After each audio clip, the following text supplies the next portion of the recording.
5 धावांची गरज आहे। परत सर कंपल्सरी आणि स्वर्गीय रतनबुवा स्मृती मध्ये सुद्धा असा एक सामना झाला होता। विजय संघाने तो जिंकला होता सामना। अजय पाटीलने एक्स्ट्रा कव्हरवरून षटकार मारला होता।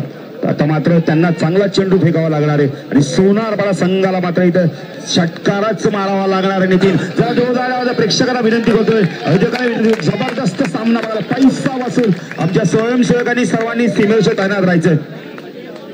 जबरदस्त फाईट बॅक सामना बघायला भेटो। चला रितेश यायचं लवकर।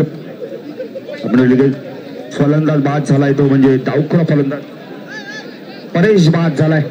चला आमच्या स्वयंसेवकांना विनंती आहे, शेवटचा चेंडू आहे, सीमेवर तैनात राहायचा आहे। एक चेंडू 5 धावांची गरज आहे, मात्र इथं षटकारच मारावा लागणार आहे।